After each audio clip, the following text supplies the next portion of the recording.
When you wear this, every eye that sees you will forget what ordinary looks like. But child, never let it touch water.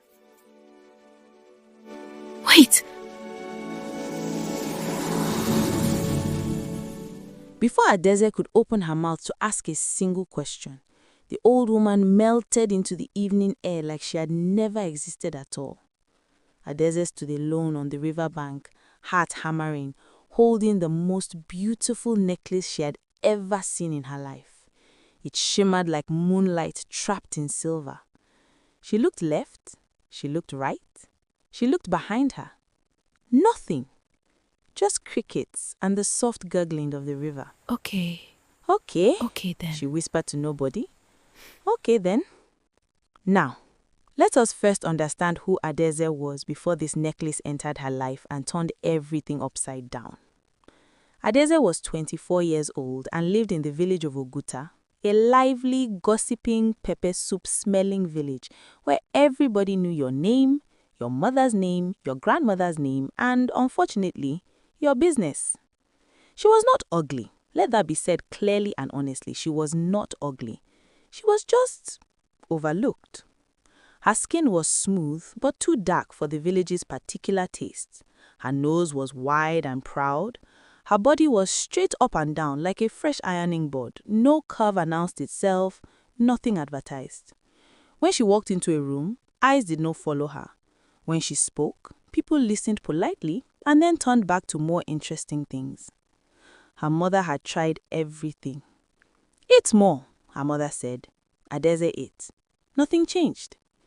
Use shea butter every morning. She used it. Her skin glowed mildly and continued minding its business. Tie your wrapper tighter. She tied it until she could barely breathe. Still nothing. Adeze accepted her fate with a cheerful practicality that worried her mother more than sadness would have. You are not worried? Her mother asked one afternoon. About what? About your mate getting married while you sit here eating garden egg like it is a hobby? Mama, Adeze said calmly, garden egg is a very serious hobby. Her mother went outside to complain to the neighbors. The truth was, Adeze was not bitter. She was simply waiting. For what exactly, she could not say. She planted her vegetables, she plaited her neighbor's daughter's hair for extra money, she read old newspapers from cover to cover, including the parts about livestock prices. She danced in her room to music nobody else could hear. She was content. Mostly. There were nights, quiet, honest nights, when she would look out at the sky and feel something hollow sitting in her chest. Not desperation, just a quiet wish. To be seen, just once, fully and completely seen. It was her search for firewood that led her to the river that evening. She had wandered too far, following a dry branch, and before she realized it, the market noise had faded, and the river was before her, wide and glassy and turning gold with the setting sun. Then the old woman appeared from nowhere, ancient, white-haired, eyes like polished river stones, and pressed the necklace into her palm with those strange instructions. Never let it touch water. Adeze walked slowly home, turning the necklace over in her hands. It was a ridiculous thing, she told herself. Magic did not happen to people like her. Magic happened in the stories her grandmother told around evening fires. Magic happened to beautiful, suffering women in folk tales, not to a girl who ate garden egg for dinner 3 days in a row. She almost put it in her box and forgot about it. Almost. But the necklace kept catching the lamplight in a way that made her stomach do something embarrassing. So, because she was practical and curious and a little bit tired of garden egg, she put it on. The next morning, Adeze's neighbor Chidima knocked to borrow Pepe. She knocked, the door opened. Adeze stood there in her house wrapper, hair not even combed yet, morning cross still in the corner of her eye. Adeze, Chidima said, completely hollow. What happened to your face? Good morning to you too, Adeze said. No, Adeze, what? Your skin, your... Chidima grabbed her by the wrist, dragged her to the small mirror hanging on the outside wall, and pointed. Adeze looked. Then she looked again. Then she leaned in very close to make sure the mirror was not playing games with her. It was not playing games. The woman looking back at her had skin like polished mahogany kissed by firelight. Her eyes were luminous, deep, commanding. Her face had arranged itself into something so striking that even she, the owner of the face, felt slightly intimidated. "Chidinma," she said slowly. "Yes? Do you still want the pepper?" Chidinma had completely forgotten about the pepper. By afternoon, Oguta village had lost its collective mind. News in their village did not walk, it sprinted. It had sprinted through every compound, past every well, around every corner, until not a single soul remained uninformed. Adeze, plain Adeze, garden egg Adeze, she has become something that should not be possible. Women abandoned their cooking to find excuses to walk past her compound. Men who had never once greeted her in 24 years of living in the same village suddenly discovered urgent reasons to visit her side of the street. By the following market day, the situation had escalated beyond all reasonable expectation.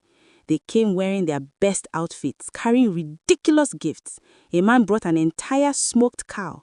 Another arrived with a live turkey on a leash as though it were a pet. Adeze's mother walked out of the house, saw the queue that stretched past the old mango tree, turned around, walked back inside, sat down and began fanning herself with her wrapper like a woman whose brain needed cooling. "Adeze," her mother said, in a voice of someone reassessing their entire life. "What did you do?" "Nothing, Mama. That is not nothing outside." "The generator is quite a good one though," Adeze observed. "We have needed one for 2 years." Her mother fanned herself harder. Now, among all these men, 2 stood out. The first was Kingsley. Kingsley was the son of the wealthiest trader in Oguta. He drove a car that had been washed so many times it seemed to generate its own light. He wore watches he rotated by the day of the week. He had the smile of a man who had been told since birth that everything he wanted was his right to have. Now, he arrived in her compound in a pressed agbada, lowered himself into her best chair uninvited, and spoke to her with the confidence of someone whose offer was a formality. "Adeze, I want to make you my wife. You will lack nothing. Name your bride price. I will double it." Adeze offered him water politely. "How is your mother, Kingsley?" "She is fine. So, my proposal. You walked past me at the market last month and did not even blink." Kingsley had the decency to look slightly uncomfortable. Things are different now." "Yes," she agreed, "they are." She showed him out with a smile so warm he didn't realize until he reached his car that she had said absolutely nothing that constituted a yes. The second man was Chukwuebuka. Chukwuebuka was not rich. He was a tailor with a small shop near the market. He sewed school uniforms mostly and occasionally the wedding outfits of people who could not afford the more famous tailors. He came on a Tuesday morning, sat on the bench outside her door and said, "I know you probably have 100 men to choose from right now, so I want to say something quick before I lose my courage." Adeze sat down across from him. "Go ahead." "You see, I used to watch you at the market before all of this. You always haggled for tomatoes like it was a personal competition, and you always won. And you always gave some to old Mama Nkechi on your way out, even though you had bargained hard for them. I thought about you for weeks after the first time I noticed." Adeze blinked. "You never spoke to me." "I was afraid," he said simply. "I'm a tailor. You can do better." "And now?" "Now, I'm still afraid, but now there are 100 men outside your gate, and I'm more afraid of saying nothing than of being rejected." She did not say yes that day. She was a practical woman, and she needed to think. But she thought about Kingsley, who had seen her face and seen a trophy. And she thought about Chukwuebuka, who had seen her haggling for tomatoes and seen a person. She thought about this for 3 days.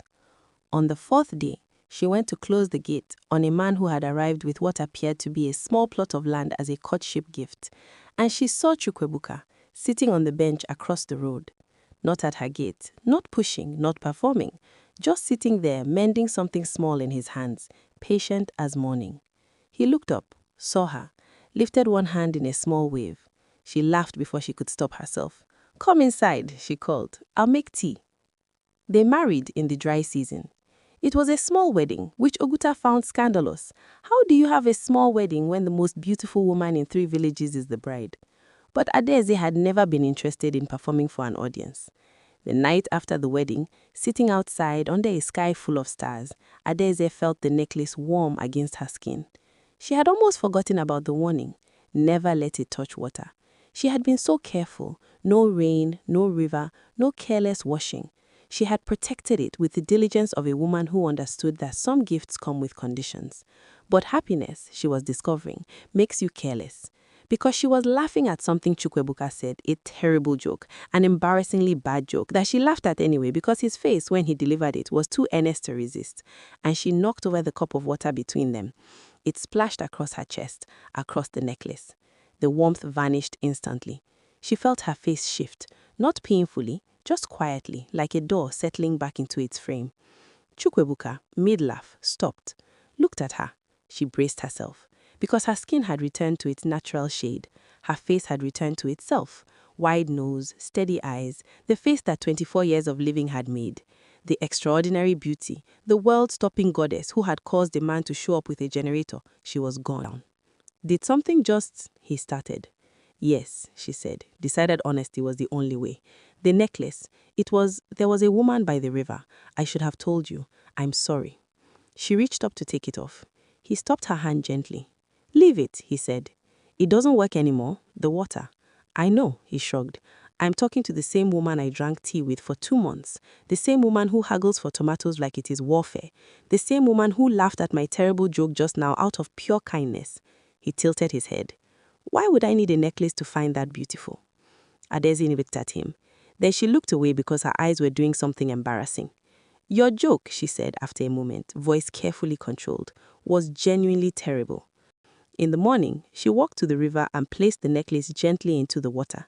She watched it sink, silver light dissolving into the current, returning to wherever river goddesses keep their things.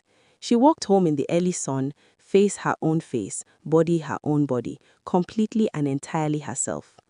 Chukwuebuka was outside when she returned, struggling with a stubborn button on his shirt. He looked up, smiled, the simple, uncomplicated smile of a man who was pleased to see the person walking toward him. "Tea," he offered. "Tea," she agreed. And that was that. Oguta village, for the record, never fully recovered from the confusion. The man with the generator came back twice, asking questions nobody could answer. The pastor's son claimed to have seen a vision. Kingsley bought a new watch to console himself. And Adaeze, plain garden egg, overlooked Adaeze, lived with her tailor in a small compound that always smelled like fabric and firewood, and was, by every quiet, unmistakable measure, extraordinarily happy. The end.